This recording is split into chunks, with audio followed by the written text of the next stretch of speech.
bonsoir à tous. Fin de la cavale pour Cherif Shekat. C'est hier soir, jeudi vers 21h, que la traque de l'auteur de l'attentat de Strasbourg a pris fin, avec la mort du suspect abattu par les forces de l'ordre au niveau du 74, rue du Lazaret. Pendant 2 jours, jusqu'à 700 personnes ont été mobilisées pour le retrouver. Les opérations de recherche se sont concentrées sur le quartier du Neudorf suite à plusieurs témoignages notamment. Alors qu'un hélicoptère survolait la zone dès le début de soirée, ce sont des policiers qui ont repéré le fugitif. Plus de détails tout de suite avec le procureur de la République de Paris. En charge de l'enquête, 7 personnes sont actuellement en garde à vue. C'est comme je vous l'ai dit, une patrouille de police qui a remarqué à 21h, marchant rue du Lazaret, un homme, un individu, dont le signalement pouvait correspondre à l'auteur des faits. Celui-ci, qui a détecté la présence du véhicule de police, qui était un véhicule sérigraphié, a alors fait mine de rentrer dans l'immeuble situé au numéro 74 de cette rue. La patrouille a emprunté la rue du Lazaret en sens inverse afin de se rapprocher de lui. Les fonctionnaires ont alors remarqué qu'il ne parvenait pas à ouvrir la porte de l'immeuble et que sa tenue vestimentaire ressemblait à celle du signalement. Ils se sont alors signalés en faisant état de leur qualité de policier. L'individu s'est retourné, pointant son arme, semblable à celle utilisée mardi soir, dans leur direction pour tirer. Un projectile a atteint le véhicule de police au-dessus de la portière arrière-gauche. 2 des 3 policiers ont alors riposté, tirant à de nombreuses reprises et tuant l'auteur. Et l'annonce de la mort de Cherif Shekat est intervenue alors que le ministre de l'Intérieur, Christophe Castaner, était réuni avec les élus de la ville de Strasbourg pour déterminer les nouvelles conditions de sécurité du marché de Noël de Strasbourg. Marché de Noël qui a rouvert ce matin. Le ministre en a profité, vous le voyez, pour se rendre sur les lieux en fin de matinée afin de saluer les visiteurs et les forces de l'ordre entre la place Broglie et la place de la cathédrale.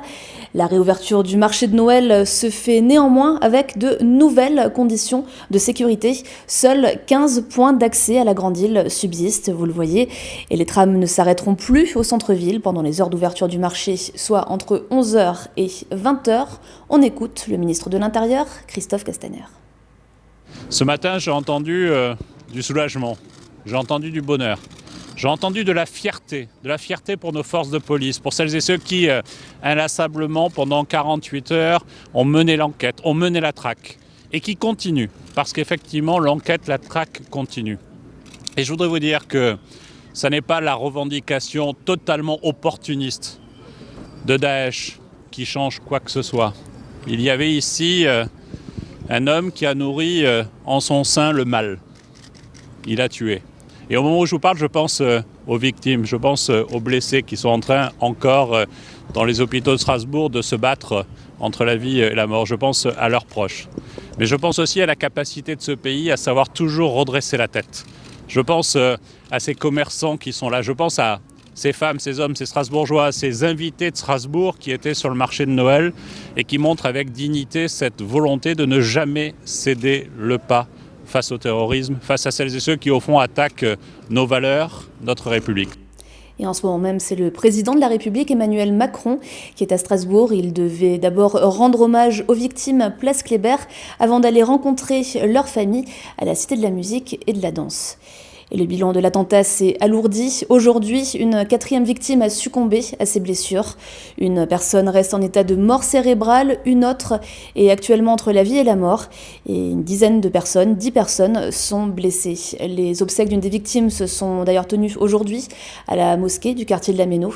Cet homme franco-afghan avait été abattu rue des Grandes Arcades en présence devant sa famille. Et comment parler de ces événements aux enfants ?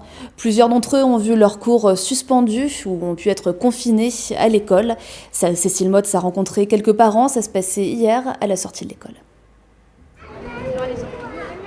Comment parler des attaques aux enfants ? C'est la dure tâche de chaque parent. Devant l'école du centre, à Illkirch, les réactions sont diverses. Pour les plus grands, c'est complexe. Avec les réseaux sociaux, les vidéos, il est important pour ces mères de famille d'en rediscuter avec leurs enfants. Mon fils m'a expliqué qu'il a rassuré une de ses camarades qui était en pleurs et qui voulait plus retourner au collège ce matin. On essaye de rassurer et eux-mêmes rassurent les autres enfants qui sont plus sensibles. Ils sont un peu plus grands, donc ils se rendent un peu plus compte des choses et de l'actualité. Ils regardent les infos comme tous les enfants de leur âge. Ils ont 11 ans et 13 ans. Donc je leur fais pas tout voir parce que moi en général déjà je regarde pas les infos à leur présence. On attend qu'ils soient couchés en l'occurrence pour regarder les infos. Mais là, maintenant, on était forcément obligé de leur expliquer, puisqu'au collège, on leur explique comment ça se passe. Pour ce père de 2 enfants, la priorité, rassurer. Ils ont 8 et 16 ans et ils nous en ont parlé plutôt eux directement. On fait un peu comme d'hab quand on est parents. C'est vrai qu'on se débrouille un peu comme on peut en fonction de ce qui se passe. Donc on essaye de faire au mieux. Dans un premier temps, essayer de les rassurer en leur disant qu'il y avait beaucoup de policiers sur le coup, que la personne allait être attrapée. Et on leur a essayé de répondre à leurs questions, surtout au niveau pourquoi ils ont fait ça, où est-ce que c'était, est-ce que c'est fini, ce genre de choses. Son fils n'a que 5 ans et pourtant il a voulu lui expliquer l'attaque de Strasbourg de manière simple. Il m'a posé aucune question parce que il n'était pas au courant. Je lui ai, je savais, je pensais qu'il risquait d'en parler parce que même s'ils ont que 5 ans à l'école, voilà. Donc j'ai préféré lui en parler vaguement, Voilà, je préférais qu'il l'apprenne de ma bouche. Non, je lui ai simplement dit qu'il s'était passé quelque chose de grave à Strasbourg et qu'on pouvait pas y aller pour le moment, tout simplement, sans rentrer dans les détails. Ne pas en parler ou au contraire les confronter à l'événement, plusieurs manières d'aborder les choses pour ses parents. Et en parler avec ses enfants, c'est aussi l'avis de ce psychologue que nous sommes allés rencontrer ce matin. Le sujet est déjà dans la bouche de tous ses patients. Est-ce qu'il y a un bon moment pour parler de ça à un enfant ? En fait, je pense qu'il faut lui en parler quand ça le concerne. Alors je prends l'exemple par rapport à cet événement dramatique, c'est qu'en fait les écoles ont fermé. Et donc ça concerne directement les enfants. Donc il faut leur expliquer pourquoi on ne fait pas ce qui était prévu. L'idéal, s'il y avait un idéal à ce sujet, ce serait de le laisser venir à nous. Et c'est là qu'il ne faut vraiment pas se dérober à son questionnement, parce que c'est important, ça veut dire que là, il est en mouvement. Il faut essayer d'avoir des paroles vraies, c'est-à-dire utiliser les mots d'adultes. Quand on parle d'attentat, on utilise le mot attentat. Quand il y a le mot tuerie, on parle du mot tuerie et on lui met le sens. Et 3 jours après les attentats, la ville de Strasbourg a donc retrouvé un semblant de normalité ce matin avec la réouverture du marché de Noël après 2 jours de fermeture. Cécile Motz est allée à la rencontre des commerçants et des visiteurs. Il flottait comme un air de seconde inauguration au marché de Noël ce matin. À 11h, les volets des chalets se sont rouverts, un moment que les commerçants attendaient de pied ferme. Oui, il fallait, mais j'aurais préféré qu'ils rouvrent pas en fait, par rapport à l'ambiance. Voilà. Retour à la normale, non, il faut, mais non, on n'est pas revenu à la normale, on ne reviendra pas à la normale de toute façon, dans tous les cas. On est content d'avoir réouvert, même si on pense fort aux victimes et à tout ce qui s'est passé ces 2 derniers jours. C'est normal que ça réouvre, on ne va pas se cacher dans la peur. Je pense qu'on veut continuer nos traditions et c'est important. On attendait impatiemment que la réponse soit positive pour la réouverture. Et ça y est, c'est une très très très bonne chose. Après, il y a beaucoup moins de monde, beaucoup moins de personnes étrangères. Après, la population est quand même présente. On ne se laisse pas abattre. Et les visiteurs n'ont pas boudé les allées, même si tous, strasbourgeois comme touristes, avaient en tête l'attentat, le mot d'ordre était plus fort, continuer. Avec ce qui s'est passé ces derniers jours, je pense que c'est quand même bien de marquer le coup et de montrer qu'on peut toujours venir et que on peut continuer à venir profiter du marché de Noël. Il y a des forces de l'ordre un peu partout.